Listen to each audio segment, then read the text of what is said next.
रुचि त्रिपाठी सहगल, आप सबको 77वें स्वतंत्रता दिवस की बहुत बहुत बधाई देती हूँ। और हम सब जानते हैं दोस्तों की आजादी बहुत ही बलिदानों के बाद मिली है, और जिन्होंने ये बलिदान दिया है उनके मन की भावनाएं क्या थी वो इन लाइनों में पूरी तरह से व्यक्त होती है। किस भावना से वो आजादी की लड़ाई लड़ते थे, क्या थी उनकी भावनाएं।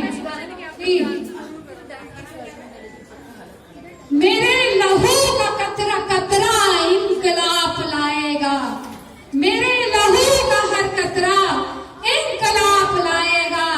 मैं रहूं या ना रहूं, मैं रहूं या ना रहूं, मेरे बाद मेरा ये वादा है तुझसे, मेरे बाद मरने वालों का सैलाब आएगा, मेरे बाद वतन पे मरने वालों का तेरा सैलाब आएगा।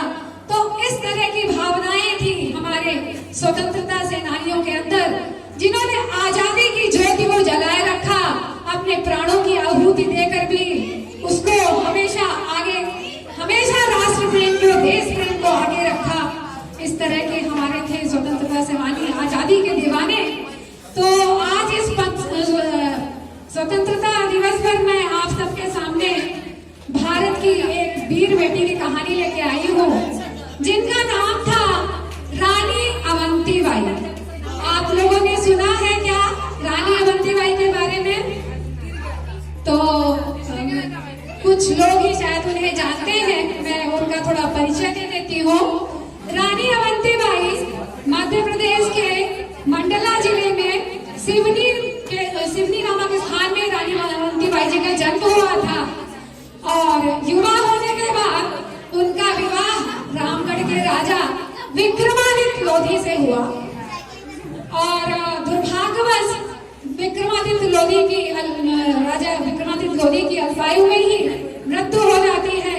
और यहीं से शुरू होती है रानी अवंतीबाई की संघर्ष की कहानी। जब तक मुसीबतें नहीं आती तब तक हम अपनी शक्तियों को नहीं पहचानते, तो जब मुसीबतें आती हैं तो आप अपनी सारी शक्तियों को पहचान जाते हैं। वही हुआ रानी अवंतीबाई के साथ। जब उनके पति नहीं रहे तो अंग्रेजों ने उन्हें अपने हाथों में पहन लो। उनके इस पत्र ने आसपास के सभी लोगों को की आत्माओं को झंझोर कर रख दिया, और एकत्र होने के लिए एक प्रेरणा बना उनका ये पत्र। और सभी राजाओं ने ये निर्णय लिया कि ये समस्या सिर्फ रानी अवंतीबाई की नहीं है, अपितु हम सब की है, भारत माता तो हम सब की है। तो सब एकजुट होकर के लड़ने का प्रयास करने लगे। परंतु 28 मार्च 1858 में खैरी गांव में रानी अवंतीबाई को अंग्रेजों की बड़ी सेना ने घेर लिया, और रानी के पास उस समय सेना कम थी। तो रानी जब पूरी तरह से घिर चुकी थी तो अब वो समझ गई थी कि अब शायद लड़ना यहाँ जीत पाना संभव नहीं है। तो उन्होंने रानी दुर्गावती का अनुसरण करते हुए अपनी आन बान और शान को बचाने के लिए अपने तलवार को निकालकर अपने सीने में उतार लिया। इस तरह की वीरांगना थी हमारी रानी अवंतीबाई। तो सबसे पहले आप लोग प्लीज जोरदार तालियां बजाइए ऐसी वीरांगना के लिए। और उन्होंने ये बता दिया कि अगर मातृभूमि के ऊपर कोई भी दुश्मन आंख उठाकर देखेगा तो भारत की हर नारी दुर्गा और चंडी बनकर उनका संहार करने के लिए युद्ध में उतरेगी। और उनके सम्मान में आजादी के बाद जबलपुर में एक डैम भी बनाया गया है जिसका नाम रानी अवंतीबाई दिया गया है। साथ ही साथ मध्य प्रदेश सरकार ने और महाराष्ट्र सरकार ने डाक टिकट जारी किया उनके सम्मान में। और अब हम आजाद हैं और हम सौभाग्यशाली हैं। और सबसे पहले मैं अपने आप को बोलूंगी, मैं बहुत सौभाग्यशाली हूँ कि मैं भारत माँ की बेटी हूँ। एक बेटी के रूप में जन्म लेना एक अपने आप में बहुत बड़ा सौभाग्य है, और वो भी भारत भूमि में जन्म लेना।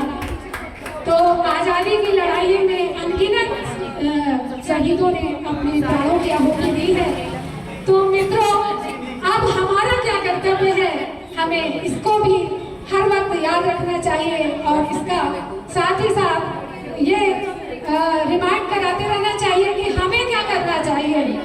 हमने तिरंगे लगा लिए, हमने ट्राई कलर पहन लिया, सब कुछ कर लिया अपनी देशभक्ति के लिए, लेकिन हमारे मन में हमने क्या किया है वो थोड़ा हमें विचार करना चाहिए। देखिए, मुझे बताइए आप सब कि अगर गांधी, नेहरू और जितने भी आप क्रांतिकारी शहीदों को जानते हैं, अगर सिर्फ वो लोग आजादी की लड़ाई लड़ते तो क्या हम आज आजाद हो पाते?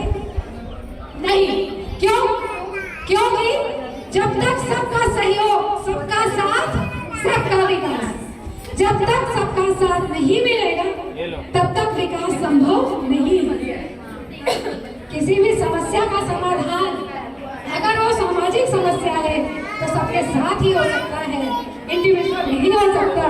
तो इस बात को हम सबको समझना चाहिए कि अगर समस्या सामाजिक है तो साथ भी सामाजिक होना चाहिए, सबका साथ होना चाहिए। तो आइए इस स्वतंत्रता दिवस पे हम ये शपथ लेते हैं कि हम अपने मन से, अपने वचन से और अपने कर्मों से किसी को आहत नहीं करेंगे और सदा सबका सहयोग करने की कोशिश करेंगे। यही हमारी सच्ची श्रद्धांजलि होगी अपने स्वतंत्रता सेनानियों के लिए। और जाने से पहले मैं आप सबसे एक रिक्वेस्ट करती हूँ कि आप सब आसपास में जो भी आपके पास में उनका हाथ पकड़े और मेरे साथ दो बोल गुनगुनाएं। सरिता मैम, मोनी दीपा मैम, अपने सब लोग एक दूसरे का हाथ पकड़े प्लीज। और जो मैं बोलने वाली हूँ आप सबको पता होगा, वो अच्छा है कि हिंदी में है वो। मेरे साथी साथ निभाना, मेरे साथी साथ निभाना, भारतवासी साथ निभाना, एक अकेला थक जाएगा मिलकर बोझ उठाना, मेरे साथी साथ निभाना। तो ये है हमारी एकता जिसे हमें बनाए रखना है और भारत को अखंड राष्ट्र बनाए रखना है। यही वो देश है जिसके इतने लोग शहीद हुए हैं। और क्या स्वप्न देखा होगा उन्होंने? यही स्वप्न देखा होगा कि भारत हमेशा एक रहे, अखंड रहे। और जाने से पहले एक बार मैं फिर उन दो शहीदों के लिए, उन सबसे सभी शहीदों के लिए दो शब्द बोलना चाहती हूँ। भूल न जाना तुम भारत माँ के सपूतों का बलिदान, भूल न जाना तुम भारत माँ के सपूतों का बलिदान। इसी दिन के लिए जो हुए थे हंसकर कुर्बान, इसी दिन के लिए जो हुए थे हंसकर कुर्बान। अब कुर्बान कैसे हुए थे? अपने मूंछों को तान करके और पूरी तरह से जय हिंद के नारे लगाते हुए जाते थे। जब उन्हें फांसी दी जाती थी कहीं कोई चेहरे में सिकन नहीं होती थी और बस यही होता था कि भारत माता की जय और भारत माता की जय। तो आओ मिलकर सब मिलाएं, मनाएं आजादी की खुशियां और बनाएं हम भारत देश को और भी महान, और भी महान। अब मैं आप सबसे रिक्वेस्ट करती हूँ, सुंदर सर अगर आप तक आवाज जा रही है तो प्लीज सभी लोग मिलकर मेरे साथ 3 बार भारत माता की जय बोलेंगे और तीनों बार जोश कम नहीं होना चाहिए। हम भारतीय, हमारा जोश कभी कम नहीं होता।